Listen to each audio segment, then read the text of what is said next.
দৃষ্টির হেফাজত কুরআনে ও হাদিসে। মহাগ্রন্থ আল কুরআনে আল্লাহ তাআলা স্পষ্টরূপে দৃষ্টি অবনত রাখার ব্যাপারে আদেশ প্রদান করেছেন। এ ব্যাপারে পরোক্ষভাবে উল্লেখ না করে প্রত্যক্ষভাবে নারী পুরুষ সবাইকে এই হুকুমের আওতাভুক্ত করেছেন। সূরা নূরে আল্লাহ তাআলা পুরুষদের ব্যাপারে বলেন, কুল্লিল মুমিনিনা ইয়াগুদ্দু মিন আবসারিহিম ওয়া ইয়াহফাযু ফুরুজাহুম যালিকা আযকা লাহুম ইন্নাল্লাহা খাবীরুম বিমা ইয়াসনাউন। অর্থ, মুমিনদেরকে বলুন তারা যেন তাদের দৃষ্টি অবনত রাখে এবং লজ্জাস্থান হেফাজত করে, এতে তাদের জন্য অধিক পবিত্রতা রয়েছে। নিশ্চয়ই আল্লাহ তাদের কৃতকর্মের ব্যাপারে সম্যক অবগত। অতঃপর নারীদের ব্যাপারে ইরশাদ করেন, ওয়াকুল্লিল মুমিনাতি ইয়াগদুদনা মিন আবসারিহিন্না ওয়া ইয়াহফাযনা ফুরুজাহুন্না। অর্থ, ঈমানদার নারীদেরকে বলুন তারা যেন তাদের দৃষ্টি অবনত রাখে এবং যৌনাঙ্গের হেফাজত করে। অন্যত্র ইরশাদ করেছেন, ইয়ালামু আইনাতাল আয়ুনি ওয়া মা তুখফিস সুদূর। অর্থ, তিনি চোখের খিয়ানত ও হৃদয়ের গোপন বিষয় সম্পর্কে পূর্ণ অবগত। সূরা ইসরা ইরশাদ করেন, ওয়ালা তাকরাবুজ জিনা ইন্নাহু কানা ফাহিশাতাও ওয়া সাআ সাবিলা। অর্থ, তোমরা ব্যভিচারের নিকটে যেও না, নিশ্চয়ই এটা অশ্লীল কাজ ও নিকৃষ্ট পথ। উক্ত আয়াতে নিছক জিনার ব্যাপারে নিষেধাজ্ঞা আরোপ না করে বরং ব্যভিচারের কার্যকারণ ও উপায় উপকরণ থেকে নিবৃত্ত থাকার তাগিদও দেওয়া হয়েছে। সুতরাং গায়রে মাহরাম মহিলার সাথে আলাপ আলোচনা করা, তাদের কথা শ্রবণ করা, দেখা সাক্ষাৎ করা, স্পর্শ করা ও চুমু দেওয়া সম্পূর্ণ হারাম, কেননা এই কাজগুলো ব্যভিচারের প্রতি আহ্বান করে। নিম্নোক্ত হাদিসে এ ধরনের কাজকে সরাসরি ব্যভিচার আখ্যা দেওয়া হয়েছে। عن أبي هريرة رضي الله عنه أن النبي صلى الله عليه وسلم قال كتب على ابن آدم نصيبه من الزنا مدرك ذلك لا محالة فعينان زناهما النذر والأذنان زناهما الاستماع واللسان زناه الكلم واليد زناها البطش والرجل زناه الخطأ والقلب يهوي ويتمنى ويصدق ذلك الفرج أو يكذبه। অর্থ, হযরত আবু হুরায়রা থেকে বর্ণিত রাসূল সাল্লাল্লাহু আলাইহি ওয়াসাল্লাম বলেন, বানি আদমের ব্যভিচারের গুনাহ লিপিবদ্ধ করা হয়, যার শাস্তি তাদেরকে অবশ্যই ভোগ করতে হবে।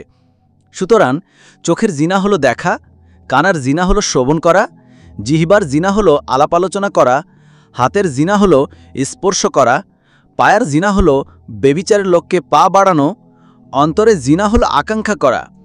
চাই তাতে যৌনাঙ্গ সম্পৃক্ত থাকুক বা না থাকুক, পাপ লিপিবদ্ধ হয়ে যাবে। অন্য এক বর্ণনায় এসেছে, আন আব্দুল্লাহ ইবনে মাসউদ রাদিয়াল্লাহু আনহু আনিন নবী ক্বালা মা কানা মিন নাযরাতিন ফালিশ-শাইতানি ফিহা মাতমাউন ওয়াল ইসমু হাওয়াজুল কুলুব।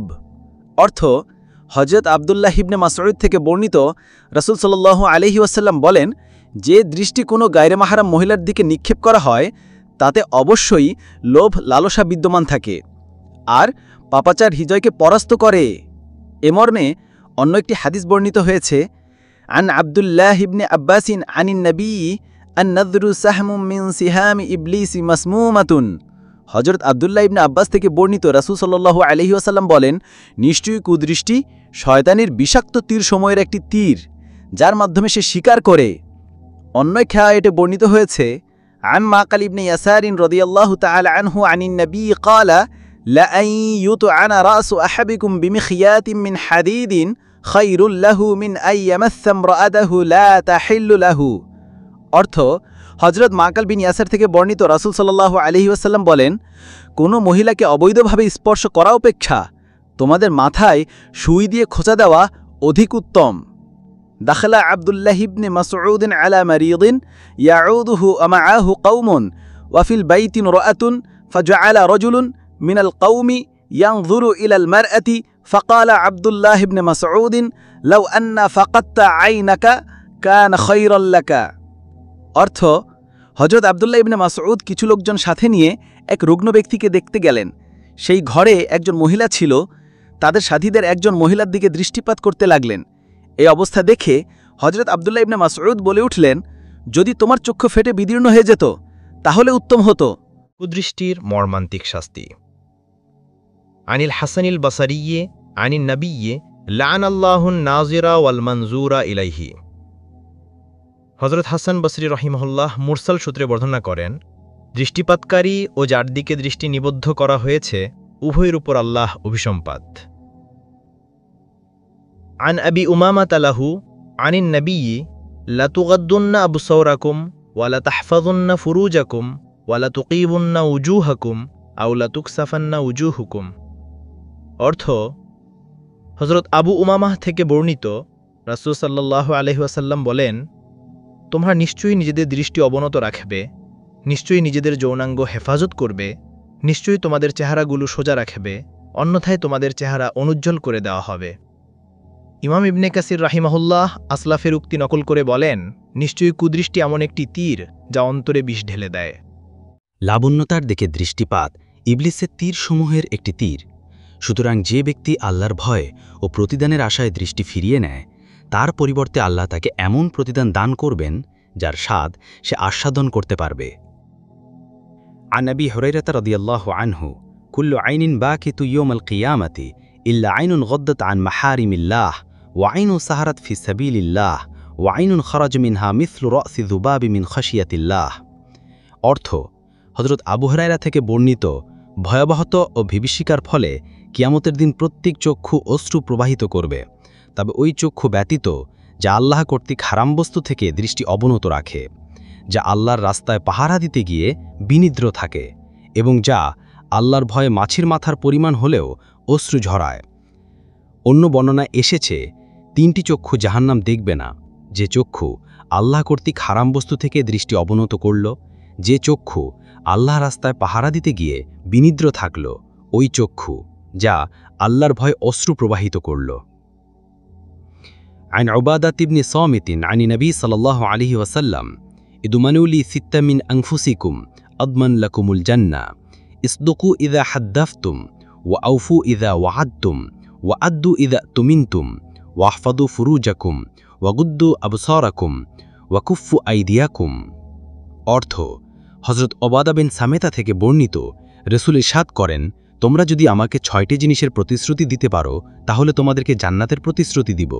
কথা বলার সময় সত্য বলো, ওয়াদা করলে তা পূর্ণ করো, আমানতির যথাযথ সংরক্ষণ করো, নিজেদের যৌনাঙ্গ হেফাজত করো, দৃষ্টি অবনত রাখো, অবৈধ কাজকর্ম থেকে নিজের হাত গুটিয়ে রাখো। ইবনে কাসির রহিমাহুল্লাহ এর বর্ণনায় ইকফুল্লি সিত্তান আকফাল্লাকুম বিল জান্নাহ এভাবে এসেছে, অতঃপর উপরিউক্ত 6টি বিষয় উল্লেখ করেছেন। عن أم الدرداء رضي الله عنهما أن موسى عليه السلام سأل الله تعالى: يا ربنا من يسكن غدا في حديرة القدس ويستظل بظل عرشك يوم لا ظل إلا ظلك؟ قال: أولئك الذين لا تنظر عينهم في الزنا ولا يبغون في أموالهم الربا ولا يأخذون على أحكامهم الرشي طوبى لهم وحسن مآب। অর্থ, হযরত উম্মে দারদা থেকে বর্ণিত, হযরত মুসা আলাইহিসসালাম আল্লাহকে প্রশ্ন করলেন, হে প্রতিপালক, আগামীকাল হাজিরাতুল কুদুসে কে বসবাস করবে? কে তোমার ছায়াতলে আশ্রয় পাবে যেদিন তোমার ছায়া ব্যতীত কোনো আশ্রয়স্থল থাকবে না? প্রত্যুত্তরে আল্লাহ বলেন, যাদের চোখ জিনায় লিপ্ত থাকবে না, যারা নিজের ধন সম্পদের সুদ কামনা করবে না, যারা নিজের রায় সিদ্ধান্তে ঘুষ গ্রহণ করবে না, তাদের জন্য সুসংবাদ ও উত্তম ঠিকানা। নারীর দৃষ্টি। عن أم سلمة رضي الله عنها أنها كانت عند رسول الله صلى الله عليه وسلم وميمونة، فبينا نحن عنده أقبل عبد بن أم مكتوم رضي الله عنه، وذلك بعدما أمرنا بالحجاب، فقال رسول الله صلى الله عليه وسلم: احتجبا منه. فقلت: يا رسول الله، أليس هو أعمى لا يبصرنا ولا يعرفنا؟ فقال رسول الله صلى الله عليه وسلم: أفأعميوان أنتما ألستما تبصرانه؟ হযরত উম্মে সালামা থেকে বর্ণিত, তিনি এবং হযরত মাইমুনা রাসূলের দরবারে উপস্থিত ছিলেন। এমন সময় তাদের মাঝে অন্ধ সাহাবী আব্দুল্লাহ ইবনে উম্মে মাকতুমের আগমন ঘটে। তখন রাসূল আমাদেরকে সম্বোধন করে বললেন, তোমরা আড়াল হয়ে যাও। তখন আমি বললাম, তিনি কি অন্ধ নয়? তিনি আমাদেরকে দেখতেও পারছেন না, চিনতেও পারছেন না? প্রত্যুত্তরে রাসূল বললেন, তোমরাও কি অন্ধ? তোমরাও কি তাকে দেখছ না? আন উম্মে সালামাতা রাদিয়াল্লাহু আনহা আন্নাহু ইকরাহু লিন-নিসাই আন ইয়ানজুরনা ইলার রিজালি কামা ইউকরাহু লির-রিজালি আন ইয়ানজুরু ইলান-নিসাই। অর্থ, উম্মে সালামা থেকে বর্ণিত, রাসূল বলেন, পুরুষের জন্য যেমন নারীদের দিকে দৃষ্টিপাত করা অপছন্দনীয়, অনুরূপ নারীদের জন্য পুরুষের দিকে দৃষ্টিপাত করা অপছন্দনীয়। عن أبي سعيد الخدري رضي الله عنه عن النبي صلى الله عليه وسلم ما من صباح إلا وملكان يناديان ويل للرجال من النساء ويل للنساء من الرجال। হযরত আবু সাঈদ খুদরি থেকে বর্ণিত, রাসূল বলেন, প্রতিদিন যখন ফজর সূচিত হয়, দুইজন ফেরেশতা চিৎকার দিয়ে বলে, নারীদের কারণে পুরুষদের ধ্বংস, পুরুষদের কারণে নারীদের ধ্বংস। 5. নারীর ফিতনা। আল্লাহ তাআলা বলেন, زُيِّنَ لِلنَّاسِ حُبُّ الشَّهَوَاتِ مِنَ النِّسَاءِ وَالْبَنِينَ وَالْقَنَاطِيرِ الْمُقَنطَرَةِ مِنَ الذَّهَبِ وَالْفِضَّةِ وَالْخَيْلِ الْمُسَوَّمَةِ وَالْأَنْعَامِ وَالْحَرْثِ ذَلِكَ مَتَاعُ الْحَيَاةِ الدُّنْيَا وَاللَّهُ عِندَهُ حُسْنُ الْمَآبِ। অর্থ, মানুষের জন্য সুশোভিত করা হয়েছে প্রবৃত্তির মোহ তথা নারীগণ, সন্তানাদি, স্বর্ণরূপার ভাণ্ডার, প্রসিদ্ধ ঘোড়া, গবাদি পশু ও শস্যক্ষেত্র। এগুলো পার্থিব জীবনের ভোগ সামগ্রী, আর আল্লাহর নিকট রয়েছে উত্তম প্রত্যাবর্তন স্থল। 25। হাদিসে এসেছে, অর্থাৎ রাসূল বলেন, আমি পুরুষদের জন্য নারী অপেক্ষা ভয়ঙ্কর ফিতনা রেখে যাইনি। অর্থ, হযরত আবু সাঈদ খুদরি থেকে বর্ণিত, রাসূল বলেন, নিশ্চয়ই দুনিয়া হল অতি মধুর ও শস্য শ্যামল এক স্থান। আল্লাহ তোমাদেরকে এখানে পাঠিয়ে তোমাদের কৃতকর্ম পর্যবেক্ষণ করেন। সুতরাং তোমরা দুনিয়া ও নারীর মোহ থেকে বেঁচে থেকো, কেননা বনি ইসরাঈলের বিশৃঙ্খলা তাদের নারীদের মাঝেই প্রথম শুরু হয়েছিল। 6. প্রখ্যাত বুজুর্গ বারসিসার ঘটনা। বনি ইসরায়েলে একজন অত্যন্ত বুজুর্গ ব্যক্তি ছিলেন, নাম তার বারসিসা, যিনি দীর্ঘ 70 বছর আল্লাহর ইবাদত করেছেন। একাগ্রচিত্তে আল্লাহর ধ্যানে যিনি কাটিয়েছেন জীবনের প্রায় পুরোটা সময়। কিন্তু শেষ জীবনে এসে তিনি আটকে গেলেন শয়তানের এক কৌশলী ফাঁদে। শয়তান তাকে পথভ্রষ্ট করতে সর্বদাই সচেষ্ট ছিল। একবার সে একটা উপযুক্ত সুযোগও পেয়ে গেল। সে অঞ্চলে একজন মেয়ে হঠাৎ অজানা এক ব্যাধিতে অসুস্থ হয়ে পড়ল। তার পরিবার পরিজন চিকিৎসার জন্য খুব চেষ্টা করতে লাগল, কিন্তু কোনোভাবেই আরোগ্য হচ্ছিল না। এই মুহূর্তে শয়তান সেই অসুস্থ মেয়ের ভাইদেরকে বলল যে অমুক স্থানে একজন বুজুর্গ ব্যক্তি আছেন, তার কাছে নিয়ে গেলে রোগী সুস্থ হয়ে উঠবে। ভাইয়েরা তাকে সেই বুজুর্গের কাছে নিয়ে গেল। বুজুর্গ মেয়েটাকে তার ঘরে আশ্রয় দিলেন এবং চিকিৎসার যাবতীয় ব্যবস্থা করলেন। মেয়েটি ছিল খুব রূপবতী। শয়তান বুজুর্গকে বিভিন্নভাবে মেয়েটির প্রতি প্ররোচিত করতে লাগল। একসময় সফল হল। বুজুর্গ মেয়েটির সাথে ব্যভিচারে লিপ্ত হয়ে পড়লেন এবং তাকে অন্তঃসত্ত্বাও করে ফেললেন। অতঃপর লোকলজ্জার ভয়ে ও শান্তির আশঙ্কায় তিনি মেয়েটিকে হত্যা করে ফেললেন। এদিকে এই মেয়ের 3 ভাই স্বপ্নযোগে ঘটনার ব্যাপারে অবগত হল। সবাই ঘুম থেকে উঠে পরস্পর স্বপ্ন বর্ণনা করতে শুরু করল। তখন সবাই ঘটনার ব্যাপারে নিশ্চিত হল।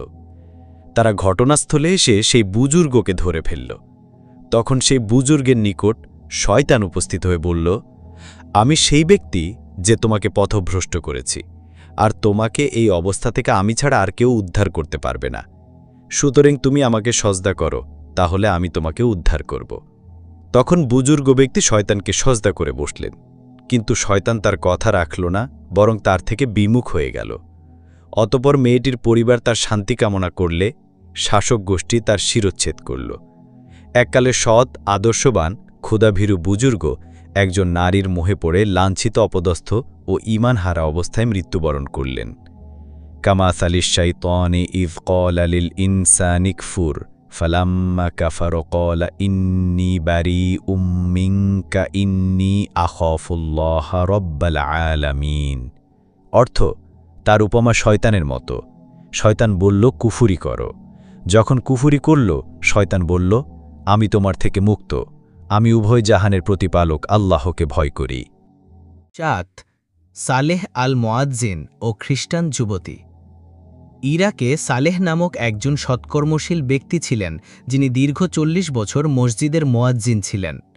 মানুষকে আহ্বান করেছেন নামাজের দিকে, কল্যাণের দিকে। তার সততা, নিষ্ঠা ও ক্ষুধাভীরতা লোকমুখে প্রসিদ্ধ ছিল। একবার তিনি মিনারে উঠে আজান দেওয়ার জন্য প্রস্তুতি নিচ্ছিলেন। আকস্মিক তার দৃষ্টি পড়ল এক খ্রিস্টান যুবতীর ওপর। সাথে সাথে তিনি মেয়েটির প্রতি দুর্বল হয়ে পড়লেন আর তার পিছু নেওয়া শুরু করলেন। এক পর্যায়ে তিনি মেয়েটির ঘরের দরজায় এসে কড়া নাড়লেন। মেয়েটি ভেতর থেকে জিজ্ঞেস করল, কে? মুয়াজ্জিন বলল, আমি সালেহ মুয়াজ্জিন। মেয়েটি নির্দ্বিধায় দরজা খুলল, আর দরজা খোলার সাথে সাথে সালেহ তাকে জড়িয়ে ধরলেন। মেয়েটি বলল, আপনারা তো মুসলমান, আপনারা তো আমানত রক্ষাকারী, তাহলে খেয়ানত করছেন কেন? সালেহ কর্কশ কণ্ঠে বলল, তুমি আমার চাহিদা পূরণ করো, অন্যথায় আমি তোমার শিরচ্ছেদ করব। মেয়েটি বলল, আপনি যদি ইসলাম ধর্ম পরিত্যাগ করেন তাহলে আমি আপনার চাহিদা পূরণ করব। সালেহ বলল, আমি ইসলাম ধর্ম পরিত্যাগ করলাম এবং যেই শরীয়ত মুহাম্মদ সাল্লাল্লাহু আলাইহি ওয়াসাল্লাম এনেছেন তা থেকে আমি এখন সম্পূর্ণ মুক্ত। মেয়েটি বলল, আপনি আপনার স্বার্থ হাসিলের জন্য এসব কৌশল অবলম্বন করছেন। স্বার্থ হাসিল হয়ে গেলে আপনি আবার নিজের ধর্মে ফিরে যাবেন। তাই আপনি শূকরের মাংস ও মদ পান করে দেখান, তাহলে আমি বুঝব আপনি সত্যি সত্যি ইসলাম ধর্ম পরিত্যাগ করেছেন। সালেহ মাংস আহার করে বসল এবং মদ্যপান করল। অতঃপর মেয়েটি দরজা বন্ধ করে দিয়ে বলল, চলেন ছাদে যায়, বাবা আসলে তিনি আমাদের বিয়ের ব্যবস্থা করবেন। সালেহ ততক্ষণে মদ খেয়ে মাতাল হয়ে গেছেন। সেই অবস্থায় তিনি ছাদে উঠলেন এবং এক পর্যায়ে ঘুরপাক খেতে খেতে ছাদ থেকে পড়ে গেলেন আর তাৎক্ষণিক তার মৃত্যু হল। এভাবেই একজন সৎ, ইমানদার ও ক্ষুধাভীরু মুয়াজ্জিন এক বিধর্মী নারীর সৌন্দর্যের মোহে পড়ে ইমানহারা অবস্থায় নির্মমভাবে মৃত্যুবরণ করলেন। 8.1 অদ্ভুতপূর্ব ঘটনা। ঘটনাটি এমন এক যুগের যখন মানুষের জীবন ছিল ধার্মিকতা, বিশ্বাস এবং ন্যায়পরায়ণতায় পরিপূর্ণ। প্রতিটি শহরে, নগরে, গ্রামে-গঞ্জে অসংখ্য ওলামা ও ধর্মপ্রাণ লোকের বাস ছিল। গল্পটা বাগদাদের। সে সময় বাগদাদে ইসলামী অনুশাসন চালু ছিল। তখনকার বাগদাদ ওলামা, ফকি, হাদিস বিশারদ এবং অলি আউলিয়াদের পদচারণায় মুখরিত ছিল। এই সমস্ত গুণীজনদের একজন হলেন আবু আবদুল্লাহ আন্দালুসি রহিমাহুল্লাহ, যার বাগদাদে 30টি খানকাহ ছিল। এছাড়াও তিনি একজন সুপরিচিত আলেম ও মুহাদ্দিস ছিলেন। তার শিষ্যের সংখ্যা ছিল 12,000। তিনি 30,000 হাদিসের হাফেজ ছিলেন এবং বিভিন্ন কিরাতে কোরআন তেলাওয়াত করতে পারতেন। একবার তিনি তার মুরিদদের সাথে নিয়ে সফরে বের হলেন। তার অসংখ্য শিষ্যদের মধ্যে জোনায়েদ বাগদাদি রহিমাহুল্লাহ এবং শিবলি রহিমাহুল্লাহ বিশেষভাবে উল্লেখযোগ্য। হযরত শিবলি রহিমাহুল্লাহ ঘটনাটি এভাবে বর্ণনা করেন, আমাদের কাফেলাটি বেশ সুন্দরভাবে নিরাপদে ও স্বাচ্ছন্দ্যে যাত্রা করছিল, যতক্ষণ না আমরা এমন এক অঞ্চলে পৌঁছলাম যেখানে খ্রিস্টানরা বাস করত। ইতিমধ্যে নামাজের সময় হলো, কিন্তু কোথাও পানি না পেয়ে আমরা নামাজ আদায় করতে পারছিলাম না।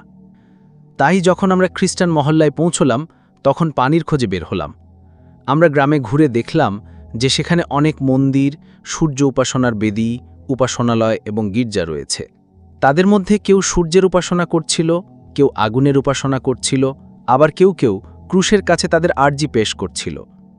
আমরা এই সমস্ত কিছু পেরিয়ে যখন শহরের উপকণ্ঠে পৌঁছলাম তখন সেখানে আমরা একটি কূপ দেখতে পেলাম। সেখানে কতগুলো মেয়ে খাবার পানি সংগ্রহের জন্য কূপ থেকে পানি তুলছিল।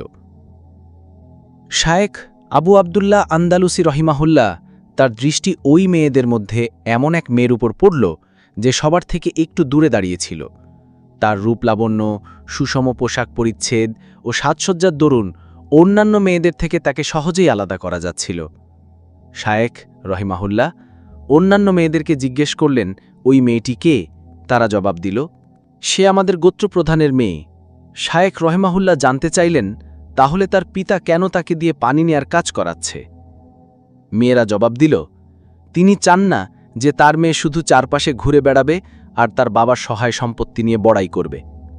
হযরত শিবলি রহিমাহুল্লাহ বলেন, তারপর শায়েখ রহিমাহুল্লাহ মাথা নিচু করে বসে রইলেন এবং 3 দিনের মতো চুপচাপ বসে বসে বিষয়টি নিয়ে ভাবতে থাকলেন। শুধু নামাজের সময় হলে তিনি নামাজ আদায় করে নিতেন। তৃতীয় দিন আমি তার পরিস্থিতি সম্পর্কে শঙ্কিত হয়ে তার সাথে কথা বলার সিদ্ধান্ত নিলাম। আমি বললাম, শায়েখ, আপনার এই নীরবতায় আমাদের মুরিদরা অত্যন্ত উদ্বিগ্ন, উৎকণ্ঠিত ও বাকরুদ্ধ। আমাদের সাথে কথা বলুন, সমস্যাটা কি আমাদের বলুন। শায়েখ রহমাহুল্লাহ তখন জবাব দিলেন, আমার প্রিয় সাথীরা, আমি আর কতক্ষণ আমার অবস্থা তোমাদের কাছে গোপন রাখতে পারি। গতকালকের আগের দিন আমরা যে মেয়েটিকে দেখেছিলাম তার প্রতি আমার হৃদয় প্রেমে পরিপূর্ণ হয়ে উঠেছে।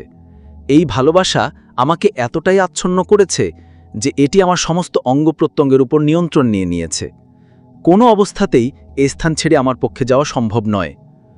হজরত শিবলি রহমাহুল্লাহ জবাব দিলেন, আমাদের প্রিয় শায়েখ, আপনি সমস্ত ইরাকের আধ্যাত্মিক নেতা, আল্লাহর অলি। আপনি আপনার তাকওয়া, জ্ঞান ও গুণের জন্য সুপরিচিত, সকলের নিকটে সমাদৃত। আপনার শিষ্যের সংখ্যা 12,000-এরও বেশি। আমরা অনুরোধ করছি আপনার এই অবস্থান যেন আমাদের অপদস্থ না করে। শায়েখ রহিমাহুল্লাহ তখন জবাব দিলেন, আমার প্রিয় বন্ধু, তোমার আর আমার ভাগ্য ইতিমধ্যে তাকদিরের মাধ্যমে ফয়সালা হয়ে গেছে। আমার কাছ থেকে সুফিত্বের পোশাক ও হেদায়েত কেড়ে নেওয়া হয়েছে। যা পূর্ব নির্ধারিত ছিল তা ঘটে গেছে, এখন আমি আর কিছুই নই, শূন্য। এই বলে শায়েখ কাঁদতে লাগলেন। অগত্য শায়েখকে ওখানে রেখেই আমাদের বাগদাদে ফিরতে হলো। আমাদের ফিরে আসার কথা শুনে শহরের উপকণ্ঠে শায়েকের সাথে দেখা করার জন্য প্রচুর লোকের সমাগম হলো। তারা তাদের প্রাণের শায়েককে না দেখে ব্যাকুল হয়ে আমাদেরকে তার সম্পর্কে জিজ্ঞেস করল। আমরা তাদের পুরো ঘটনাটি জানালাম। তারা অত্যন্ত শোকাহত হলো এবং কান্নাকাটি শুরু করল। অনেকে শায়েকের হেদায়েতের জন্য তাকে তার পূর্বের অবস্থায় ফিরিয়ে দেওয়ার জন্য আল্লাহর কাছে দোয়া করে নামাজে দাঁড়িয়ে গেল। এরই মধ্যে সমস্ত খানকা বন্ধ করে দেওয়া হয়েছিল। 1 বছর পরের কথা, আমরা তখনও শায়েখের করুণ অবস্থা নিয়ে আলোচনা করছিলাম এবং তখন আমরা সেই শহরটি আবার দেখাবার জন্য এবং তিনি কেমন আছেন তা খুঁজে বের করার সিদ্ধান্ত নিলাম। আমাদের একটা দল ফিরে এসে জানালো যে তিনি খ্রিস্ট ধর্ম গ্রহণ করেছেন। সেখানে তিনি শূকর পালের দেখাশোনা করছেন। আমরা বলছিলাম, আল্লাহ আমাদের রক্ষা করুন, কি হয়েছে, কেন তিনি এসব করছেন? তারা জানালো, গ্রামবাসীরা আমাদের বলেছিল যে সে গ্রাম প্রধানের মেয়ের কাছে বিয়ের প্রস্তাব করেছিল। মেয়ের বাবা এই শর্তে প্রস্তাবটি মেনে নিয়েছিলেন যে তিনি খ্রিস্টান ধর্ম গ্রহণ করবেন এবং তার শূকর পালের দেখাশোনা করবেন। সব শুনে আমাদের চোখ দিয়ে পানি ঝরতে লাগল। আমরা সেই মহল্লায় গিয়েছিলাম যেখানে তিনি শূকর পালন করছিলেন। আমরা তার গলায় একটি খ্রিস্ট জপমালা দেখতে পেলাম। তিনি একটি লাঠির উপর ঝুঁকে দাঁড়িয়ে শূকরগুলোকে পাহারা দিচ্ছিলেন। আমাদের চোখে ভেসে উঠল ঠিক একই ভঙ্গিতে লাঠির উপর ঝুঁকে শায়েখ রহমাহুল্লাহ আমাদের সামনে খুতবা পাঠ করতেন। আমাদের কাছে এই দৃশ্য ছিল অনেক মর্মান্তিক ও বেদনাদায়ক। তিনি আমাদেরকে দেখে লজ্জায় মস্তক অবনত করলেন। আমরা তার নিকটে গিয়ে বললাম, আসসালামু আলাইকুম। তিনি জবাব দিলেন, ওয়ালাইকুম আসসালাম। হযরত শিবলি রহিমাহুল্লাহ জিজ্ঞেস করলেন, শায়েখ রহিমাহুল্লাহ, আপনার এত ইলম ও আমল থাকা সত্ত্বেও আপনার এই দুরবস্থা কেন হলো? শায়েখ রহিমাহুল্লাহ জবাব দিলেন, আমার ভাইয়েরা, এখন আমি আমার নিজের পছন্দ বা ইচ্ছায় চালিত হচ্ছি না। আল্লাহ আমার জন্য যা কিছু ইচ্ছা করেছেন তাই তিনি আমার সাথে করছেন। আমাকে তার দরজার কাছে টেনে নেওয়ার পরে এখন তিনি আমাকে দূরে সরিয়ে দিয়েছেন। কে আছে যা আল্লাহর হুকুমকে পাল্টে দিতে পারে? হে আমার ভাইয়েরা, আল্লাহর শক্তি ও ক্রোধকে ভয় করো। নিজের জ্ঞান ও গুণাবলী সম্পর্কে কখনো অহংকারী হয়ে ওঠো না। এরপর তিনি আকাশের দিকে ফিরে বললেন, হে আমার রব, আমি কখনো ভাবিনি যে আপনি আমাকে এত লাঞ্ছিত করবেন এবং আপনার দরজা থেকে দূরে সরিয়ে দেবেন। এরপর তিনি কাঁদতে লাগলেন এবং আল্লাহর কাছে দোয়া করতে লাগলেন।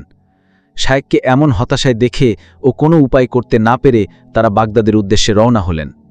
কিন্তু পথে তারা যখন দেখলেন যে তাদের সামনে শায়েখ একটি নদী থেকে উঠছেন, যেখানে তিনি সবেমাত্র গোসল করেছেন, আর তিনি উচ্চ কণ্ঠে বলছেন, আমি সাক্ষ্য দিচ্ছি যে আল্লাহ ব্যতীত আর কোনো উপাস্য নেই এবং আমি সাক্ষ্য দিচ্ছি যে হজরত মুহাম্মদ সাল্লাল্লাহু আলাইহি ওয়াসাল্লাম আল্লাহর রসুল। শায়েখ আবদুল্লাহ রহিমাহুল্লাহ তাদের কাছে পবিত্র পোশাক চাইলেন। অতঃপর তিনি সলাত আদায় করে তার ভক্ত এবং অনুসারীদের দিকে ফিরলেন। তাকে যখন জিজ্ঞেস করা হয়েছিল তাকে ওই কঠিন পরীক্ষার মধ্যে দিয়ে কেন যেতে হয়েছিল, শায়েখ রহিমাহুল্লাহ জবাব দিয়েছিলেন, আমার ভাইয়েরা, যখন আমরা গ্রামে পৌঁছে মন্দির, উপাসনালয় এবং গির্জা দেখেছিলাম এবং আমরা অগ্নিপূজারীদের আল্লাহ ব্যতীত অন্য উপাসনায় ব্যস্ত থাকতে দেখেছিলাম, তখন আমার অন্তরে একটা অহংকার আসে। আমি ভাবছিলাম যে এই মানুষগুলো কত বোকা ও নির্বোধ, তাই এইসব প্রাণহীন জিনিসের উপাসনা করছে। সেই সময় আমি নিজের ভিতরে একটা কণ্ঠস্বর শুনতে পেয়েছিলাম, এই ঈমান যার বড়াই তুমি করছো, এটা নিছক তোমার উপর আমার অনুগ্রহ। তুমি ভেবো না তুমি নিজের ইচ্ছায় বা পছন্দে তোমার বিশ্বাসে উপনীত হয়েছ আর এখন এই লোকদের তাচ্ছিল্য করছ, এবং তুমি যদি চাও আমি এখনই তোমাকে পরীক্ষা করব। সেই মুহূর্তে আমি অনুভব করলাম যেন ছোট্ট একটা পাখি আমার হৃদয় ছেড়ে চলে গেল। আসলে এটাই ছিল আমার ঈমান। হযরত শিবলি রহিমাহুল্লাহ বর্ণনা করেন, এরপরে আমাদের কাফেলা আনন্দঘন পরিবেশে বাগদাদে পৌঁছল। শায়েক ইসলামে ফিরে আসাতে তার মুরিদরা সবাই অত্যন্ত খুশি হয়েছিলেন। পুনরায় তিনি তাসাউফ, তাফসির এবং হাদিসের পাঠদান কার্যক্রম শুরু করেন। খানকাগুলো আবার খুলে দেওয়া হয় এবং অল্প সময়ের মধ্যেই তার শিষ্যের সংখ্যা 40,000 ছাড়িয়ে যায়। উপর্যুক্ত ঘটনাত্রয় থেকে সহজেই অনুমেয় যে নারীর ফিতনা কতটা মারাত্মক। এই ফিতনার ফাঁদে পা রেখেছে কালের বড় বড় কিংবদন্তিরা। ঘটনাত্রয়ে রয়েছে অনেক শিক্ষার উপাদান। নারীর ফিতনা থেকে বাঁচতে হলে আমাদের সর্বদা সতর্ক থাকতে হবে, তাকওয়া অবলম্বন করতে হবে এবং কায়মনে বক্ষে আল্লাহর কাছে উত্তম জীবন আদর্শের প্রার্থনা করতে হবে। বালকদের সংস্পর্শ সম্পর্কে হযরত শাবি রহ থেকে বর্ণিত, আব্দুল কাইসের একটি প্রতিনিধি দল আল্লাহর রাসূলের কাছে আসলেন। তাদের মধ্যে একজন দাড়িবিহীন উজ্জ্বল বালক ছিল। রাসূল তাকে আড়াল করে রাখলেন। হযরত আবু হুরাইরা রাজি হতে বর্ণিত, রাসূল বালকদের প্রতি কুদৃষ্টি দিতে নিষিদ্ধ করছেন। একজন তাবেঈ বলেছেন, একজন উপাসনাকারী যুবকের উপর হিংস্র প্রাণীর আক্রমণের চেয়ে তার পাশে কোনো বালকের বসে থাকা অধিক ভয়ানক। তিনি আরও বলেছেন, ধনী ব্যক্তিদের সন্তানদের সাথে ওঠা বসা করো না, কেননা তাদের রূপাকৃতি নারীদের মতোই হয়ে থাকে। তারা কুমারী নারী অপেক্ষা অধিক ফিতনা। হযরত নাজিব বিন সারি রাহি বলেন, তোমাদের কেউ যেন দাড়িবিহীন বালকের সাথে রাত্রিযাপন না করে, কেননা তাতে শয়তানের প্রতারণা ও ফিতনার আশঙ্কা রয়েছে। হযরত আবু সাহাল রাহি বলেন, অতি সত্বর এই উম্মতের মাঝে এমন সম্প্রদায়ের আবির্ভাব ঘটবে যাদেরকে গর্হিত কাজের কারণে লুতি বলে সম্বোধন করা হবে। তারা মূলত 3 ধরনের হবে। 1, যারা শুধুমাত্র অবলোকন করবে। 2, যারা হাত মেলাবে ও ওঠা বসা করবে। 3, যারা গর্হিত কাজে নিবৃত্ত হয়ে পড়বে। হযরত আবদুল্লাহ ইবনে মুবারক রাহি বর্ণনা করেন, একবার সুফিয়ান সাউরি গোসলখানায় প্রবেশ করলে সেখানে একজন সুদর্শন বালকও এলো। তখন তিনি বলে উঠলেন, তাকে বের করো, কেননা আমি একজন মহিলার সাথে একটি শয়তান দেখতে পাই, কিন্তু একজন বালকের সাথে 10-এর অধিক শয়তান দেখতে পাই। হযরত ইব্রাহিম নাকাই রাহি বলেন, পূর্বসূরদের নিয়মনীতি ছিল তারা সম্রাটদের কচিকাঁচা ছেলেদের সাথে ওঠা বসা করা থেকে বারণ করতেন, কেননা তাদের সাথে ওঠা বসা করা ফিতনা, তারাও মেয়েদের মতোই। হযরত আব্দুল আজিজ বিন সাইব রাহি বলেন, আমি একজন ধার্মিক ব্যক্তির জন্য 70 জন কুমারী মেয়ে অপেক্ষা একজন বালকের ফিতনার আশঙ্কা বেশি করি। হযরত আতা বিন মুসলিম রাহি বর্ণনা করেন, হযরত সুফিয়ান সাউরি তার মজলিসে কোনো দাড়িবিহীন বালককে ওঠা বসার সুযোগ প্রদান করতেন না। হযরত ফাথুল মুসলি রাহি বলেন, আমি 30 জন শায়েখের সংস্পর্শে কাটিয়েছি। প্রত্যেকে আমাকে বিদায়ের সময় ওসিয়ত করেছেন, বালকের সংস্পর্শ থেকে দূরে থেকো। আকস্মিক দৃষ্টিপাতের হুকুম। যদি কোনো বেগানা মহিলার ওপর আকস্মিক দৃষ্টি পড়ে যায় তাহলে তা ক্ষমাযোগ্য, কোনো ধরপাকড় করা হবে না। তার জন্য 3টি শর্ত আছে, যথা 1, প্রথমবারের মতো অনিচ্ছাকৃত দৃষ্টি হতে হবে। 2, তাৎক্ষণিক দৃষ্টি ফিরিয়ে আনতে হবে। 3, দ্বিতীয়বার দৃষ্টি নিবদ্ধ করতে পারবে না। এই 3 শর্ত সাপেক্ষে দৃষ্টি পুড়ে গেলে তা ক্ষমাযোগ্য। এই সংক্রান্ত কয়েকটি হাদিস নিম্নরূপ। হযরত জারির বিন আবদুল্লাহ থেকে বর্ণিত, আমি রাসূল সাল্লাল্লাহু আলাইহি ওয়াসাল্লামের নিকট আকস্মিক দৃষ্টি পড়ে যাওয়ার ব্যাপারে জিজ্ঞেস করলাম। তিনি আমাকে তাৎক্ষণিক দৃষ্টি ফিরিয়ে নেওয়ার আদেশ করেছেন। হযরত আলী রাদিয়াল্লাহু থেকে বর্ণিত, রাসূল বলেন, হে আলী, তোমার জন্য জান্নাতে ভাণ্ডার রয়েছে। নিশ্চয়ই তুমি তার 2 প্রান্ত বিশিষ্ট হবে। এক দৃষ্টির পর অন্য দৃষ্টির পিছু নিও না, কেননা তোমার জন্য প্রথম দৃষ্টি ক্ষমাযোগ্য, কিন্তু দ্বিতীয় নয়। হযরত আবু উমামা রাদিয়াল্লাহু থেকে বর্ণিত, রাসূল বলেন, কোনো মুসলমান কোনো নারীর সৌন্দর্যের দিকে তাকিয়ে তাৎক্ষণিক দৃষ্টি ফিরিয়ে নিলে আল্লাহ তাআলা তাকে এর পরিবর্তে এমন প্রতিদান দান করবেন যার স্বাদ সে আস্বাদন করতে পারবে। হজরত আবদুল্লাহ ইবন উমর থেকে বর্ণিত, রসুল বলেন, প্রথম দৃষ্টি ভুলবশত হয়ে থাকে, ভুলের কারণে ক্ষমাযোগ্য, ধরপাকড় করা হবে না। দ্বিতীয় দৃষ্টি ইচ্ছাকৃত, আর তৃতীয় দৃষ্টি ধ্বংসাত্মক। মুমিন ব্যক্তির জন্য কোনো নারীর দিকে কুদৃষ্টি দেওয়া তা ইবলিশের তীর সমূহের মধ্য থেকে একটি তীর। সুতরাং যে ব্যক্তি আল্লাহর ভয়ে ও প্রতিদানের আশায় দৃষ্টি ফিরিয়ে নেয়, তার পরিবর্তে তাকে এমন প্রতিদান দান করা হবে যার স্বাদ সে নিজে আস্বাদন করতে পারবে। দৃষ্টির বিবিধ রূপ। রাস্তায় চলাচলকারী কোনো নারীর দিকে দৃষ্টিপাত করাই একমাত্র কুদৃষ্টি নয়, বরং কুদৃষ্টির আরও বহুবিধি রূপ আছে। বর্তমান সমাজে সেগুলোর প্রসারও দিন দিন বাড়ছে।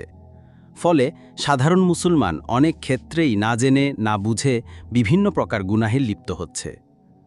বর্তমান সমাজে প্রচলিত কুদৃষ্টিগুলোর নতুন রূপের মধ্য থেকে কিছু বর্ণনা করা হলো। ১. বিভিন্ন সাইনবোর্ডে মেয়েদের নগ্ন ও অর্ধনগ্ন ছবি চিত্রিত করে ঝুলিয়ে রাখা হয়। রাস্তাঘাটে চলতে ফিরতে মানুষের তাতে নজর পড়ে। এগুলোকে আমরা পাপাচার মনে করি না, অথচ এটাও কবিরা গুনাহের অন্তর্ভুক্ত। ২.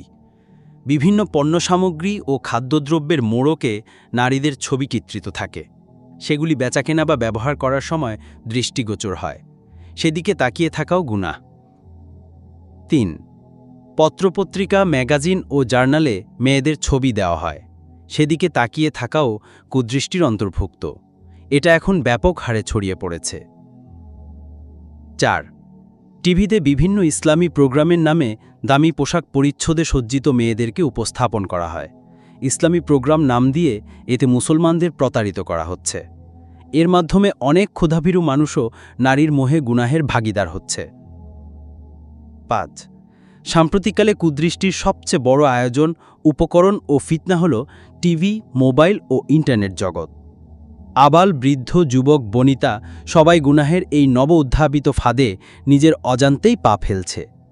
যেখানে অসুস্থ বিনোদনের নামে ছেলেমেয়েদের বিভিন্ন অরুচিকর চিত্র বা ভিডিও দেখা এখন অনেকটা সহজলভ্য। তাই এই কঠিন মুহূর্তে নিজের দৃষ্টিকে হেফাজত করা এক পরীক্ষা। যারা এই পরীক্ষায় নিজেকে সংযত ও নিরাপদ রাখছেন তারাই সফলকাম এবং প্রকৃত ক্ষুধাভীরু। তাদেরকে আল্লাহ নিজ অনুগ্রহে এই ফিতনা থেকে রক্ষা করছেন এবং ভবিষ্যতেও করবেন ইনশাআল্লাহ। আর যারা কালের স্রোতে গা ভাসিয়ে দিয়েছেন, মুভি, নাটক, গান, বাজনা ইত্যাদিতে সর্বক্ষণ বুঁদ হয়ে আছেন, তারা বড়ই দুর্ভাগা। এই ছোট ছোট গুনাহের ঢেউ তাদেরকে ভাসিয়ে নিয়ে ফেলবে এক মহা পাপ সমুদ্রে, যেখান থেকে তীরে ফেরার আর কোনো পথ থাকবে না। তাই সময় থাকতে চলুন আমরা এই কুদৃষ্টির জোয়ার থেকে নিজেদেরকে হেফাজত রাখি। আল্লাহ আমাদের সহায় হন, আমিন। ৬. অনেক সময় টেলিভিশনে নারী উপস্থাপিকার মাধ্যমে খবর সম্প্রচার হয়। সেদিকে এক দৃষ্টিতে তাকিয়ে খবর শোনাও গুনাহের অন্তর্ভুক্ত। কিন্তু আমরা নির্দ্বিধায় এই গুনাহ করছি। অনেকে আবার এর সপক্ষে ঠুনকু যুক্তিও দাঁড় করানোর চেষ্টা করছে। আমাদের মনে রাখতে হবে, কুদৃষ্টি একটি পাপ, আর এই পাপের পক্ষে সাফাই যাওয়া মহাপাপ। অনেক অঞ্চলে বিয়ে শাদী উপলক্ষে নবদম্পতির ঘরে বিভিন্ন ছবির অ্যালবাম ঝুলিয়ে রাখা হয়। এটাও একটা গুনাহের উপলক্ষ এবং অনুচিত আজ। আমাদেরকে এইসব থেকে বিরত থাকতে হবে এবং একনিষ্ঠভাবে আল্লাহর কাছে তওবা করতে হবে। কুদৃষ্টি যেভাবে নারীদের দিকে দৃষ্টিপাত করার কারণে হয়, তেমনিভাবে সুন্দর বালকদের দিকে দৃষ্টিপাত করার কারণেও থেকে পারে। হাদিসে এই ব্যাপারে নিষেধাজ্ঞা এসেছে, যার বর্ণনা পূর্বে উল্লেখ করা হয়েছে। সমাধান: যদি কখনো ভুলবশত দৃষ্টির মাধ্যমে গুনাহ হয়ে যায়, তাহলে একনিষ্ঠভাবে অনুশোচনার মাধ্যমে আল্লাহর কাছে ক্ষমা প্রার্থনা করবে। আর আল্লাহ অবশ্যই তাকে ক্ষমা করে দিবেন, কেননা তিনি তো পরম দয়ালু ও ক্ষমাশীল। যেমনটি তিনি ইরশাদ করেছেন, যে ব্যক্তি কোনো পাপ কাজ করল বা নিজের উপর জুলুম করল, অতপর সে আল্লাহর কাছে ক্ষমা চাইল, অবশ্যই সে আল্লাহকে পাবে ক্ষমাশীল ও দয়ালুরূপে। যদি মনের মধ্যে কোনো চাহিদার উদয় হয়, তাহলে বৈধরূপে নিজের প্রবৃত্তি চরিতার্থ করাই শ্রেয়, যা নিম্নোক্ত হাদিস থেকে স্পষ্ট হয়। হজরত আবি কাবসা রাজি আল্লাহ হতে বর্ণিত, রসুল স্বীয় সাহাবাদের মাঝে বসেছিলেন। হঠাৎ তিনি বেরিয়ে পড়লেন এবং একসময় গোসল করলেন। অতপর আমরা জিজ্ঞেস করলাম, ইয়া রাসূলাল্লাহ, কোনো তাজ এসেছে? প্রত্যুত্তরে রসুল বলেন, অমক মহিলা আমার পাশে অতিক্রম করার কারণে অন্তরে চাহিদা উদয় হয়েছে, তাই আমি সহধর্মীর কাছে গিয়ে চাহিদা চরিতার্থ করেছি। অতপর রসুল বলেন, তোমরাও এমন করবে যদি তোমাদের সাথে এমন ঘটে, কেননা আমলসমূহের মধ্যে সবচেয়ে উৎকৃষ্ট হল হালালের সংস্পর্শে আসা, অর্থাৎ বৈধভাবে নিজের চাহিদা চরিতার্থ কর। বেঁচে থাকার উপায় নিয়ে কোরআন, হাদিস ও আসলাফের বাণীর আলোকে কুদৃষ্টি থেকে বেঁচে থাকার উপায় নিয়ে আলোকপাত করা হয়েছে। তদানুযায়ী আমল করলে কুদৃষ্টি থেকে বেঁচে থাকতে পারব ইনশাআল্লাহ। আল্লাহর কাছে একনিষ্ঠভাবে দোয়া করা। হে আল্লাহ, আমি কুদৃষ্টি থেকে বাঁচতে চাই, আপনার কাছে আশ্রয় গ্রহণ করছি। হে আল্লাহ, আমার দৃষ্টি পরিশুদ্ধ করে দিন।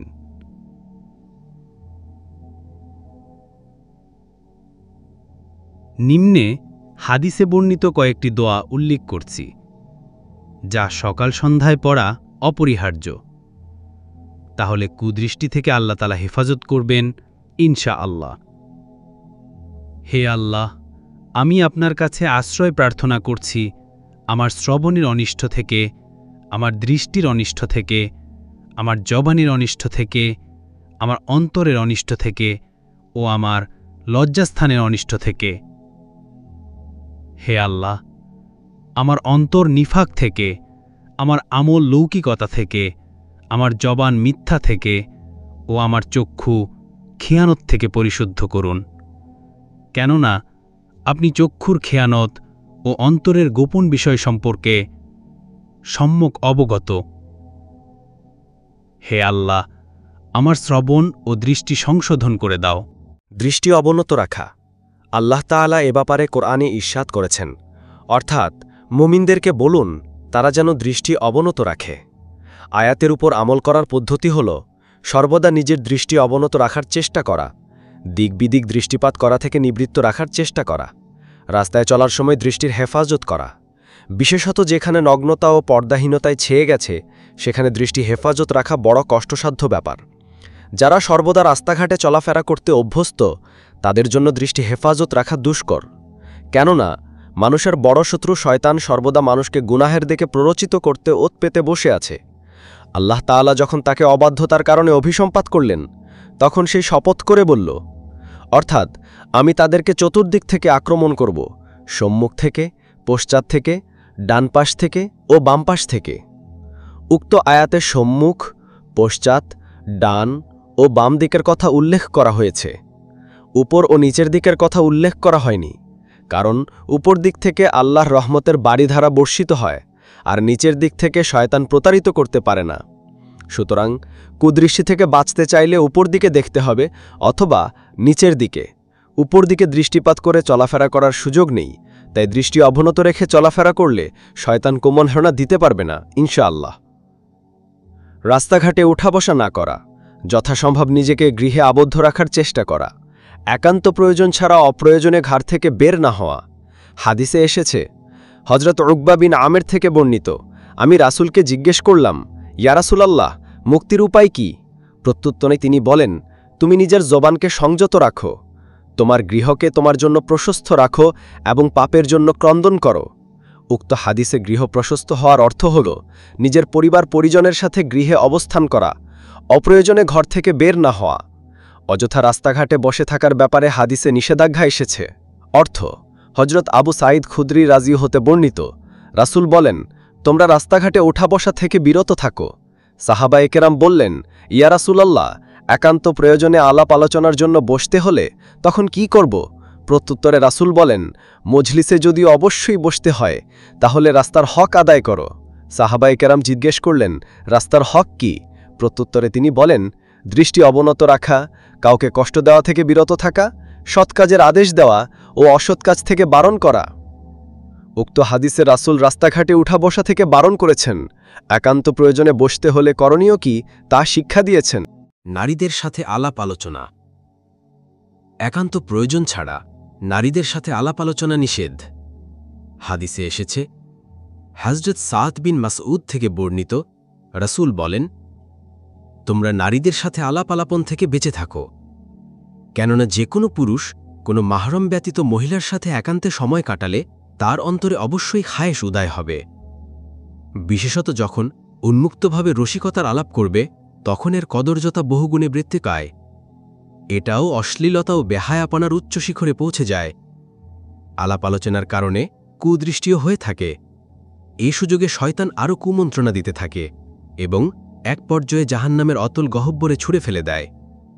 সুতরাং কুদৃষ্টি ও কুমন্ত্রণা থেকে বাঁচতে নারীদের সাথে আলাপ আলোচনা থেকে বিরত থাকতে হবে। অন্যথায় এই ফিতনায় ফেসে যাওয়ার প্রবল আশঙ্কা রয়েছে।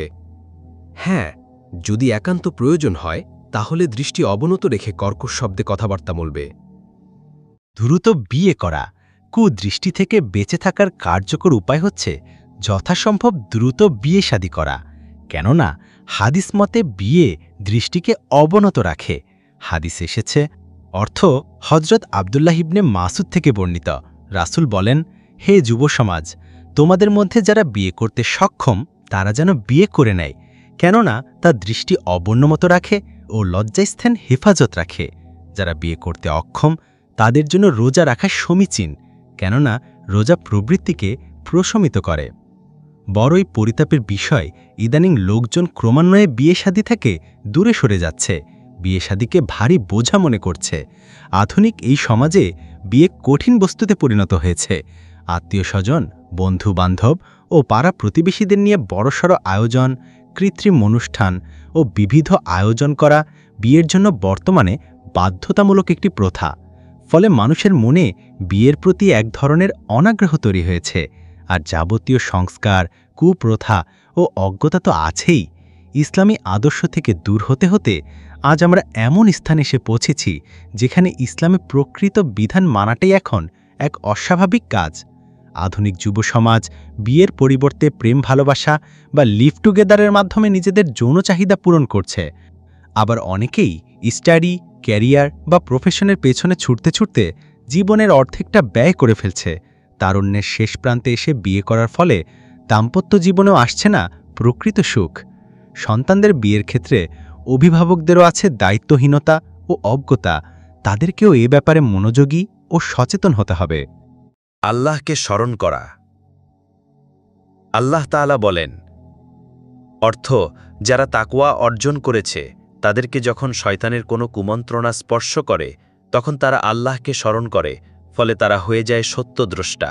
মানুষের জীবনের একটি মুহূর্তও আল্লাহর অগোচরে নয়। সব কাজকর্মের ব্যাপারে আল্লাহ সম্যক অবগত। তাই আমাদের উচিত আল্লাহকে স্মরণ রাখা, অর্থাৎ আল্লাহ আমাকে দেখছেন এই অনুভূতি অন্তরে গেঁথে রাখা। তাহলে পাপাচারে লিপ্ত হলে এই অনুভূতি নাড়া দিবে এবং আমরা পাপ থেকে বিরত থাকতে পারব।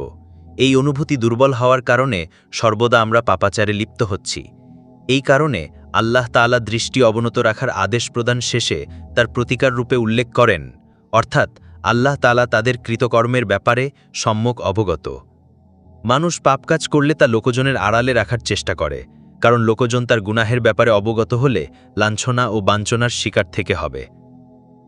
কিন্তু এটা চিন্তা করে না, যতই তা লোকজনের আড়ালে রাখুক না কেন, আল্লাহর কাছ থেকে কোনো কিছুই গোপন করা যায় না। আল্লাহ তাআলা ইরশাদ করেন, অর্থাৎ আল্লাহ তাআলা তোমাদের সাথে আছেন, যেখানেই তোমরা থাকো না কেন আল্লাহ তাআলা তোমাদের কৃতকর্মের ব্যাপারে অবগত। সে কি জানে না আল্লাহ তাকে দেখছেন? সুতরাং কোনো পাপাচারে লিপ্ত হওয়ার আশঙ্কা দেখা দিলে অন্তরে এই অনুভূতি গেঁথে নেয়া যে আল্লাহ আমাকে দেখছেন, আমার কৃতকর্মের ব্যাপারে অবগত, তাহলে আমরা পাপাচার থেকে নিষ্কৃতি পাব ইনশাআল্লাহ। পরিশ্রম ও সাধনা। পরিশ্রম বা সাধনা ছাড়া পৃথিবীর কোনো কাজই সফলতা অর্জন করা যায় না। প্রতিটি সফল কাজের পেছনে আছে দীর্ঘ সাধনা ও অক্লান্ত পরিশ্রমের ইতিহাস। তদ্রূপ দ্বীনের উপর অবিচল থাকতে হলেও একজন মুমিনকে চেষ্টা ও সাধনার মধ্য দিয়েই যেতে হবে। তবেই আল্লাহ তাকে সফলতা দিবেন আর তার পরিশ্রমকে মহিমান্বিত করবেন। যেমন তিনি ইরশাদ করেন, যারা আমার পথে সাধনা করে তাদেরকে অবশ্যই সঠিক পথে পরিচালিত করি। অন্যত্র ইরশাদ করেন, যারা রবের সামনে দণ্ডায়মানের ভয় করে এবং নিজেকে প্রবৃত্তির অনুসরণ থেকে বিরত রাখে, জান্নাত তারই আবাসস্থল। আল্লামা বুসেরি রহ একজন বড় মাপের বুজুর্গ ও বিদগ্ধ আলিম ছিলেন। রাসূল সাল্লাল্লাহু আলাইহি ওয়াসাল্লামের শানে রচিত কাসিদায়ে বুর্দা তার অনবদ্য কাব্যগ্রন্থ। তার প্রতিটি চরণ অকৃত্রিম ভালোবাসার বহিঃপ্রকাশ ও প্রজ্ঞায় পূর্ণ। তিনি বলেন, নাফস হল দুগ্ধপোষ্য শিশুর ন্যায়। যদি তাকে অবকাশ দাও তাহলে যুবক হয়েও দুধ পান করার অভ্যেস পরিত্যাগ করতে পারবে না, আর যদি দুধ ছাড়িয়ে নাও তাহলে ছেড়ে দিবে।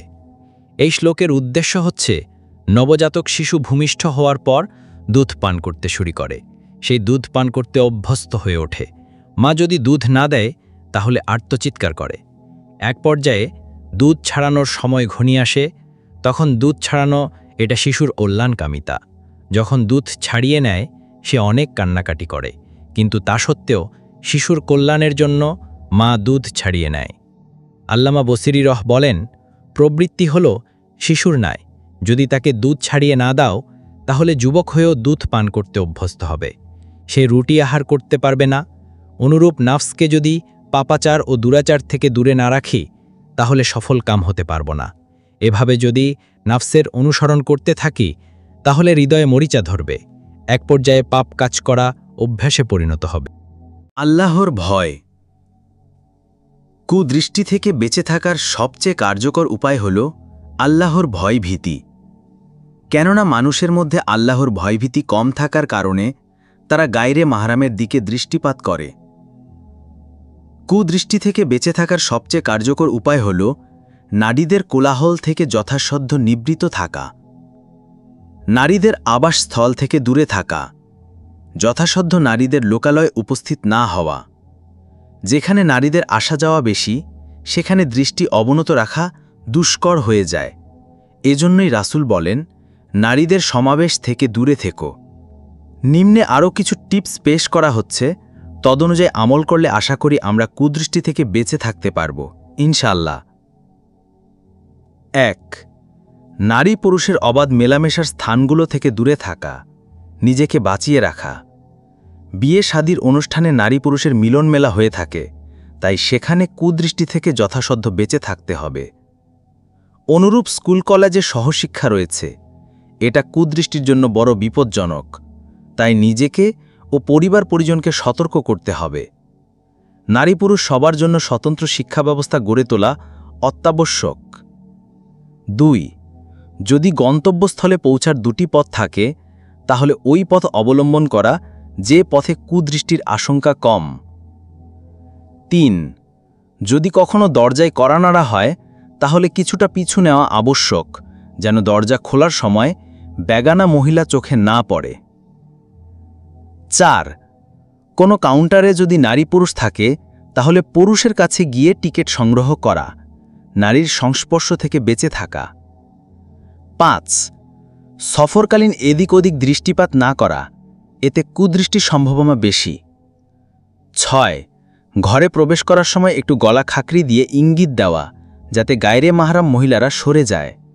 যৌথ পরিবারগুলোতে এই বিষয়টি অবশ্যই লক্ষণীয়, বিশেষ করে যেখানে ভাইয়েরা সবাই একসাথে বসবাস করে সেখানে এটা খুবই গুরুত্বপূর্ণ একটা আদব। ৭. বাস, ট্রেন বা যে কোনো গাড়িতে আরোহণ হওয়ার সময় সাধারণত দৃষ্টি পতিত হওয়ার প্রবল আশঙ্কা থাকে, তাই কুদৃষ্টি থেকে নিবৃত থাকতে দিনী বইপুস্তক সঙ্গে রাখা শ্রেয়, যেন জ্ঞান অন্বেষণের সময় কাটে এবং পাপ থেকে বেঁচে থাকার সুযোগ হয়। ৮. রাস্তাঘাটে চলাচলের সময় খুবই সতর্কতা অবলম্বন করতে হবে, যেন কুদৃষ্টি পড়ে না যায়। ৯. বাইতুল্লাহর আশেপাশে তাওয়াফ করার সময় নিজের পায়ে দৃষ্টি রেখে চক্কর দেওয়া উচিত, যাতে গায়রে মাহরামের দিকে নজর না পড়ে। ১০. নারীদের বিশেষায়িত জায়গায় আসা যাওয়া থেকে বিরত থাকা। ১১. অফিস, আদালত, হসপিটাল ও বিমানবন্দর সহ ইত্যাদি জায়গা নারীদের আনাগোনা বেশি থাকে, এ ধরনের জায়গায় প্রয়োজন পূরণ করার চেয়ে বেশি সময় না দেওয়া, পূরণ হলে চলে আসা। ১২. রাস্তাঘাট ও সড়কে বড় বড় ব্যানার ঝুলিয়ে রাখা হয়, যেখানে সাধারণত মেয়েদের চিত্তাকর্ষক ছবি থাকে, তাই নিজেকে আগে থেকে বিরত রাখা। ১৩. সড়কে চলন্ত বিভিন্ন গাড়িতে মেয়ে যাত্রী থাকে, তাই এদিকে দৃষ্টি নিবদ্ধ করা থেকে বেঁচে থাকা। 14 বিনোদনের উদ্দেশ্যে নারীদের লোকালয়ে সফর না করা, কেননা এতে কুদৃষ্টির সম্ভাবনা বেশি। 15 ইহুদি খ্রিস্টানের দেশে সফর করলে নিজেকে খুবই নিয়ন্ত্রণ রাখতে হবে, কারণ তারা গ্রীষ্মকালে প্রায় নগ্ন হয়ে যায়, আর শীতকালে কাপড় চোপড় পরিধান করলেও পুরুষদের সাদৃশ্য অবলম্বন করে থাকে। পুরুষের ন্যায় তারাও শার্ট, কোট, প্যান্ট ইত্যাদি পরিধান করে থাকে, তাই নারী পুরুষ পরখ করা দুষ্কর হয়ে যায়। এহেন মুহূর্তে নিজের দৃষ্টি অবনত না রাখলে পাপাচারে লিপ্ত থেকে হবে। আল্লাহ তাআলা হেফাজত করুক। 16 বিনোদন আয়োজন ও ভোজন বিলাসের জন্য এমন দিন নির্ধারণ করা যেদিন নারীদের আনাগোনা কম থাকে, এবং এমন স্থান নির্বাচন করা যেখানে নারীদের চলাফেরা নেই। সালাফের উক্তি 1 হজরত ইয়াহিয়া ইবনে সাদ বর্ণনা করেন, হজরত ঈসা ইবনে মরিয়াম আলা বলেন, কুদৃষ্টি অন্তরে কুপ্রবৃত্তির বীজ বপন করে এবং পাপের জন্য এটাই যথেষ্ট। 2 হজরত সুফিয়ান রাহি বর্ণনা করেন, ঈসা আলা বলেন, কুদৃষ্টি থেকে বেঁচে থেকো, কেননা কুদৃষ্টি হৃদয়ে কুপ্রবৃত্তির বীজ বপন করে এবং ফিতনায় পতিত হওয়ার জন্য এটাই যথেষ্ট। 3 হজরত আলী ইবনে জিয়াদ বসরি রাহি বলেন, নারীর চাদরের দিকেও দৃষ্টি নিবদ্ধ করো না, কেননা তা অন্তরে কুপ্রবৃত্তি সৃষ্টি করে।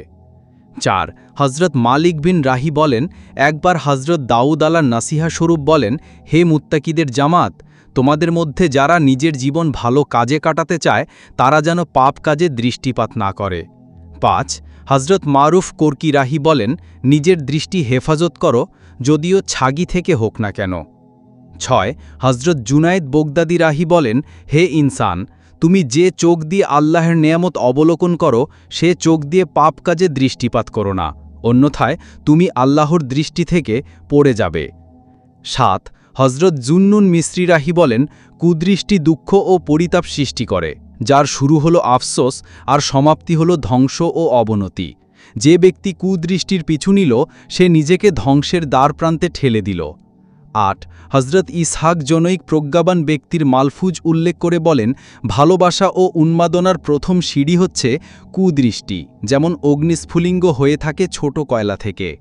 9 আল্লামা ইবনুল জৌজি রাহি বলেন, কুদৃষ্টি থেকে বেঁচে থাকো, কেননা তা সমূহ বিপদাপদের কারণ হয়ে দাঁড়ায়।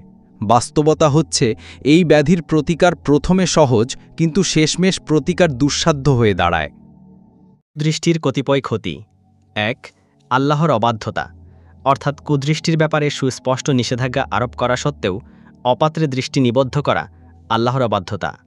যারা আল্লাহর নির্ধারিত সীমারেখা অতিক্রম করে তিনি তাদেরকে জালিম বলে আখ্যা দিয়েছেন। আল্লাহর পক্ষ থেকে ধিক্কৃত হওয়ার জন্য এটাই যথেষ্ট। 2 আমানতের খিয়ানত করা, অর্থাৎ আল্লাহ তাআলা বলেন তিনি চোখের খিয়ানতের ব্যাপারে সম্যক অবগত। তাহলে বোঝা যাচ্ছে আমরা চোখের মালিক না, বরং চোখ আমানতস্বরূপ দান করেছেন। এই চোখকে আল্লাহর অসন্তুষ্টিতে ব্যবহার করা খিয়ানতের অন্তর্ভুক্ত। 3 অভিসম্পত্তির উপযুক্ত হওয়া। রাসূল বলেন, যারা কারো প্রতি মন্দ দৃষ্টিতে তাকায় তাদের উপর আল্লাহর লানত। চিন্তা করুন, কতই না দুর্ভাগ্যের ব্যাপার একজন মুমিন হয়েও আল্লাহ এবং রাসূলের অভিসম্পাদের উপক্রম হওয়া। 4 নির্বোধ হওয়ার পরিচায়ক। হজরত হাকিমুল উম্মত আশরাফ আলী থানবীরাহ বলেন, পাপাচারে লিপ্ত হওয়া এটা জ্ঞান স্বল্পতার পরিচয় বহন করে। সে পাপাচারে লিপ্ত হয়ে কিভাবে ওই সত্তাকে অসন্তুষ্ট করতে পারে যিনি পুরো সাম্রাজ্যের মালিক, রাজাধিরাজ। জীবন মরণ, সুস্থতা, ব্যাধি, স্থিরতা, ব্যাকুলতা যার নিয়ন্ত্রণাধীন। তার জ্ঞানবোধ পর্যাপ্ত থাকলে কখনো গুনাহে লিপ্ত থেকে পারবে না।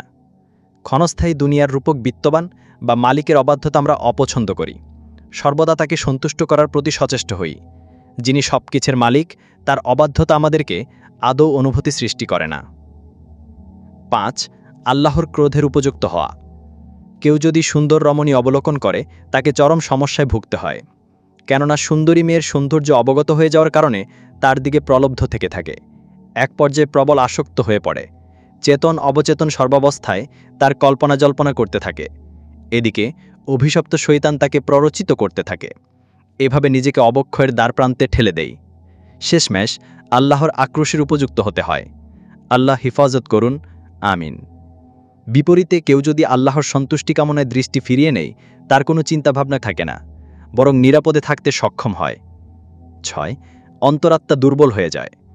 কুদৃষ্টির মাধ্যমে পরবর্তীতে অন্তরে এক ধরনের ভাবনার সৃষ্টি হয়, যার শিহরণ সমস্ত অঙ্গপ্রত্যঙ্গে ছড়িয়ে পড়ে। চোখ তাকে বারবার দেখতে চায়, তার কণ্ঠ বারবার শুনতে মন চায়, তার সাথে কথা বলতে মন চায়। ফলে অন্তর থেকে আল্লাহর স্মরণ দূর হয়ে যায়, আল্লাহর ভয়ভীতি লোপ পায়, আর ব্যক্তির হৃদয় ছেয়ে যায় পাপের কালিমায়। 7. বিশেষজ্ঞদের মতে কুদৃষ্টির কারণে লজ্জাস্থান স্ফীত হয়ে যায়, যার কারণে ঘন ঘন পেশাব হয়। কুদৃষ্টির কারণে খুব বেশি মনি বের হয় এবং মনি হয়ে যায়। এভাবে অভ্যস্ত হয়ে উঠে তারা স্ত্রীর হক আদায় করতে অক্ষম হয়ে যায়। 9. অকৃতজ্ঞতা প্রকাশ করা, অর্থাৎ অন্যের দিকে কুদৃষ্টির কারণে নিজের স্ত্রী থেকে বিমুখ হয়ে পড়বে, নিজের স্ত্রীকে অপছন্দ করবে। এভাবে দাম্পত্য জীবন বিষয়ে উঠবে। আল্লাহর অনুগ্রহে ভুলে অন্য কারো প্রতি কুদৃষ্টি দেওয়া একটি বড় অকৃতজ্ঞতার বহিঃপ্রকাশ। 10. দৃষ্টিশক্তি লোপ পাওয়া। আল্লাহ তাআলা বলেন, তোমরা যদি নিয়ামতের কৃতজ্ঞতা প্রকাশ করো, তাহলে আমি নিয়ামত বৃদ্ধি করে দিব। পক্ষান্তরে যদি নিয়ামতের অকৃতজ্ঞ হও, তাহলে নিয়ামত কেড়ে নিব। দৃষ্টিশক্তি আল্লাহর বড় নিয়ামত। এটা কত বড় নিয়ামত তারাই বুঝবে যাদের দৃষ্টিশক্তি লোপ পেয়েছে। এ নয়ন দিয়ে নিখিল বিশ্বের সৌন্দর্য উপভোগ করছি, অসংখ্য মনোরম দৃশ্য অনুভব করছি, নীল সমুদ্রের উত্তাল জলরাশি দেখে চোখ জুড়াচ্ছি, আত্মীয় স্বজনদেরকে দেখছি। সর্বোপরি জীবন চলার পথে এটা সহায়ক হিসেবে কাজ করছে। সুতরাং যারা আল্লাহর এই নিয়ামত পেয়ে অকৃতজ্ঞ হবে, অতি সত্বর আল্লাহ এই নিয়ামত ছিনিয়ে নিবে। আল্লামা শাহ হাকিম মোহাম্মদ আখতার রাহের লেখা অবলম্বনে। 11. কুদৃষ্টির অন্যতম সমস্যা হল এর কারণে রিজিকের সংকট সৃষ্টি হয় এবং সময়ের বরকত কমে যায়। ছোট ছোট কাজে অনেক বড় সমস্যা সৃষ্টি হয়। জীবনে অনেক প্রচেষ্টার পরেও সফলতার মুখ দেখতে পায় না। আপাত দৃষ্টিতে কাজ সম্পন্ন মনে হলেও যথাসম্ভব কাজ অসম্পন্ন দেখা যায়। যে কোনো সাধারণ বিষয়ে অহেতুক চিন্তা ও পেরেশানির কারণ হয়ে দাঁড়ায়। মানুষ মনে করে কেউ কোনো সমস্যা করেছে, অথচ সে অন্তরের গুনাহের কারণে বিপদে পড়ে থাকে। নিজে স্বীকৃতোক্তি করে যে একটা সময় সে মাটিতে হাত রাখলে সোনায় পরিণত হতো, আর এখন সোনায় হাত দিলে মাটিতে পরিণত হয়। এসবই চোখের গুনাহের পরিণতি।